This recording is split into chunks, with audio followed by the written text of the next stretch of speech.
Hey everyone, Michael back. Thanks for taking the time to stop in as always. Today I have a very special presentation planned for you.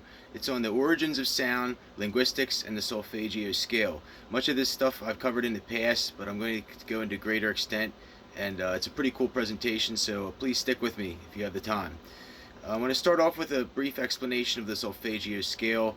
I've talked explaining how it's a series of frequencies that's basically said to have positive or negative effects on your overall health and well-being, your psychological state, and so forth. It also allows for people to be controlled and manipulated. People that are in Hollywood, news corporations, marketers, record labels, etc. They use this to the detriment of society, and this information is very, very esoteric by nature because of this. It is said that Jesus basically invented the Solfeggio scale or came up with it, and also Gregorian monks used it in their chants as well. I would like to do a shout out to Noam Chomsky. He's the father of linguistics, also a fellow Pennsylvania resident. Eileen Day McCusick. I've talked a great deal in the past about her book Tuning the Human Biofield, Healing with Vibrational Sound Therapy. Very good read there. She covers a lot of various topics. I highly recommend you read that. And also a very, very amazing resource is Quadrivium. It's the four classical liberal arts of number, geometry, music, and cosmology. It ties pretty much the whole origins of the universe together to numbers, sound, and geometry. Kind of gets here into harmonics, octaves, oscillation and undulation of sound, rhythm, melody, overtones, undertones. You get the point. Real deep stuff here. Also, as well, John Coltrane. He invented like a music wheel, very similar to our color wheel. If you search John Coltrane music wheel, you can see there's almost like a pentagram of various frequencies and keys, and it kind of ties it all together as well. Very similar to like the pentagram. And if you're a Slipknot fan like me, gets into that kind of esoteric aspect as well. I'd like to do a memoir of people that I believe were killed as a result of knowing too much information about this. There's a huge list of dead musicians. Everybody knows about the obvious ones. I believe some that maybe either they said died from overdose or plane crashes. I believe possibly were killed by maybe the Illuminati. They knew that these people had knowledge of the harmonics of sound and other aspects of sound, sound's ability to basically control the masses. And Patsy Cline. A big one is Tammy Terrell. If you ever listen to Tammy Terrell, there's some "You're all I need to get by." That song, like other people as well. Janis Joplin, I think, knew about this. It's notable that she was killed like a week after making the song Mercedes Benz. And the song is about the materialistic world we live in and how it'll never bring you happiness. There are very few books out there as well on on solar harmonics or the harmonics of sound and how it correlates to the electromagnetic spectrum.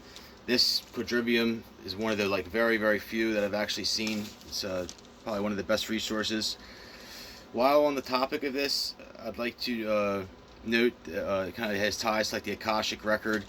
They say that the Akashic record is stored on the etheric plane, and I've talked in the past about why expensive or old violins are so expensive and highly coveted. Most notable, the open E string. If you ever listen to some old concert hall stuff, you can kind of hear what I'm saying maybe. I've talked also about how the concert hall instruments used to be tuned to the 432 hertz, and then they eventually changed it to 440 because they knew the bountiful impact that the 432 frequency would have on health and well-being and mental acuity. Kind of gets into the Mozart effect there. I surmise probably the Pentagon or people from the government, CIA, have probably a whole room of secret instruments that people made themselves, or old instruments from the 20s, 30s that they don't want people to have, because there's certain frequencies that they hit. A perfect example of this is a Calliope. I always say Calliope. Calliope. Really, really cool. If you go on YouTube, you can see some like older people that have them. Some like kind of like an organ almost. I think some of them are steam powered still. I don't even think they make them anymore. As we know, music has a special ability to heal and unite people, and it actually can also repair and help our DNA and RNA structure at the core. I've talked in the past about how they've also eliminated old hymns from the gospel. The old church hymns they've taken out and put the new ones in, and they know that these have healing abilities, and like I said, also the ability to unite people. Nothing better than like some Southern gospel, African American choir. Love it. I grew up going to a Pentecostal church, and amazing power there. I've seen some awesome stuff years ago. From what I've gathered, basically in the 1940s is when everything changed. It's like with the advent of certain scientific testing equipment, and as like a technological evolution advanced, they basically discovered, that, like I said, certain people had the ability to tap into this and utilize it to either, like, I guess, control the masses or to appease the masses anyway. Today, our music pretty much blows. I really believe that like before, maybe in the 90s, early 2000s, but after that, like I said, it is all completely taken over. Like, it's not divinely inspired whatsoever. It's completely controlled. I mean, just ask yourself, do you think that anymore they're going to let like an average person rise from the ashes, like a Kurt Cobain, like make millions of dollars and get up on stage and start talking like the truth about stuff that I talk about? Absolutely not. And they won't even, I've tried, playing instruments in the past and other things, and it's like there's like a major conspiracy here. Like you'd actually be really surprised. Not to keep using that word to dramatize things here, but like there's this notion of the American dream. Anybody can have talent, but the truth is there's so many people that have talent that never get realized, and it's very obvious. If you, like I said, just turn on the radio. So let's get to the heart of my presentation here. Did you ever ask, where did it all begin? The sound, like the origins of sound, language, the roots, everything. We know a little bit just from the generalities. To answer, like if I ask this question to numerous people, some people would probably say Latin. Like that's a very common one. Latin goes way back. Others may say from another advanced civilization like China. It's been around for, it's the oldest civilization in recorded history. It goes back thousands and thousands of years. Some people may say India. Who knows? Some even may say, it originated like the Nordics, the Vikings, and like the Indo-European languages. It never gets old studying this very interesting topic. Kind of like a rhetorical conundrum of sorts. But I'm going to kind of explain my thesis on this. Moving forward here, I believe basically, some humans are aliens, reptilians, especially rhesus negative blood type carriers, particularly the AB negative blood type, which I've gone into in the past. It's the blood type that Jesus had, and I believe like these people, when they write, like their writing has a certain tonality to it. Alexander Scriabin, my favorite Russian composer. His music, if you ever get a chance, I like his mazurkas, but his music is just absolutely has a tonality like nobody else's, along with many other Russian composers and notable composers as well. So it still doesn't answer the question I just asked, where did it all begin? So some time ago I read a book called Nada Brahma, which translates, I think, in Indian to sound is God.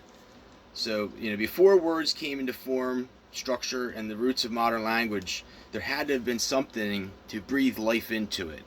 Let me ask you, what are the first words or the first sounds that we make as infants, babies, whatever? Oo and ah, the sounds of pleasure and pain. This is also, ties into what I'm talking here, like our cosmological universe, which is, as you may or may not know when you study cosmology, it's very sexual by nature. So the same ooh and ah sound is also made during sexual ecstasy, like orgasm. Likely maybe aliens, robots, androids having sex, getting it on, whatever. This probably is the closest understanding to the conceptualization we will ever have of like the Big Bang. I could go much deeper than this, but I know your time is valuable, and at some point this is kind of like a prequel to my theory of everything presentation I'd like to do. I refuse to do it while Trump's in office. I'm just so irritated with everything going on. I'm not even touching the rest of it until he gets out. It'll probably be at least a 3-hour presentation, and I actually may need to enlist help of some other people with PowerPoint and a few other things. I have my notes, and look forward to bringing that to you in the future. It is notable, so on this topic, it is notable that Jesus often referred to his Father as Allah. Allah has similar roots to the word Alleluia, which again you find in the old hymns. Is interesting to check. If you're interested in this, check out the book The Names of God by Elmer Towns, my former professor at Liberty University. I never actually read the book, but someday, maybe in the future, I will. I think there's like hundreds or if not thousands of names of God, and it gets into this interesting aspect of linguistics. So here's a little bonus story for you, for my dedicated fan base here. So some time ago in 2017, I visited Moscow and St. Petersburg, Russia, and while on tour while touring Catherine Palace in St. Petersburg, my tour guide explained to me that Catherine the Great actually had correspondence with General George Washington, the first United States president. And I've tried to corroborate this, going to the Washington Masonic Temple in D.C. and the Washington Monument, many other places. And the only place that I was ever able to really kind of put a connection together was at the Washington or the Mount Vernon Library at Mount Vernon. It's I think it was $11 million, amazing facility. It's really sad that people aren't allowed to go in there themselves. You have to make an appointment or be invited. It's a big gate around it, which is kind of weird. But they have some amazing resources, like every single letter that George Washington ever wrote to anybody, and you can actually find correspondence there. So anyways, I think it was Mary Thomas, this lady that I spoke with. She had just recently written a book on George Washington, and the connections that we basically put together was that through Washington's General Marquis de Lafayette from France, they had a connection, and Catherine was very interested in linguistics, just like I'm talking about, of the Native Americans in our continent here. And she requested from George Washington to share with her any information he had or any dictionaries pertaining to this. And he said he didn't have anything. He said that a lot of them were already killed off at that point and already pushed to the west.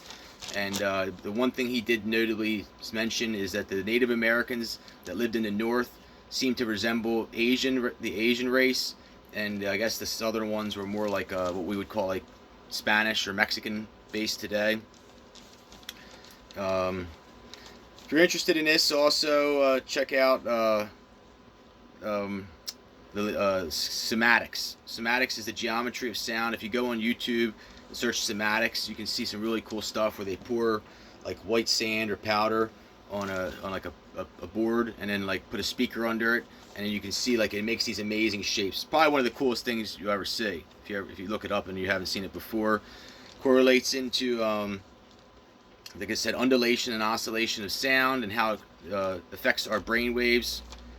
I don't have time to go into all that right now. I've talked in the past about a lot of this stuff, as you may or may not know. Also interesting pertaining to this is a gentleman named William Heinrich Dove discovered binaural tone response, or actually what I like to say is binaural tone recognition, which is basically when you play two frequencies, one in each ear. Say you play a 20 hertz in the left ear and a 5 hertz in your right ear. The difference between the two is going to be what is actualized by the brain. So you subtract the two, and the 15 hertz is what would be actualized, and the effect that you would have. It kind of gets into that whole esoteric aspect of how the news media and other entities manipulate this for their own benefit and to control people. If you ever watched a multi-million-dollar movie presentation where they have a soundtrack that comes on with the underscore, and I think you know what I'm talking about there. It's important to understand that light, energy, sound, frequency, and vibration are basically all the same. They're expressions of the electromagnetic spectrum, and they all tie together. I've talked in the past about the significance of the number 8 and how our musical scale is based on octaves. I'm not going to go into all that as well. It kind of gets into another, like, deeper with the caudasis, and eventually I'll bring this to you in my theory of everything presentation. I highly recommend Om meditation. Just like sit and do it, for like 5-10 minutes, and you'll probably notice a difference. It like seems like it clears out your neurological pathways and does other things as well. Helps you focus. Kind of interesting there. Another little deep secret thing I've kind of come across is like, okay, so like if you take your phone, you can download like a piano tuner app on your phone, and like, as you talk, you can see the various frequencies. Like if you whistle, if you have a musical instrument or whatever, but you just start going like A, ah, B, C, like you through the alphabet, and if they all come up frequency on it, but the PH, if you make PH, which is like phi, like the Greek phi, or like Philadelphia, or like anything with a PH sound, the PH is silent. It's like almost like stealth. It's really, really, really bizarre. There's definitely a force that's acting upon us. It's unforeseen, unseen. Whether you want to call it angels, spirits, God, what have you. I close with a prayer that I wrote about 4 years ago. I've never read the Quran. I'm not really partial to any one religion, but I kind of like the whole thing with the Allah. I think there's definitely power in the name of Allah. Glory and praise to Allah, our King. Be with me in my darkest day. Always guide me along my way. Through triumphs and troubles, through misfortune and newfound love. Someday, your fiery power will bring peace on the wings of a dove. Thank you. Take care, everyone.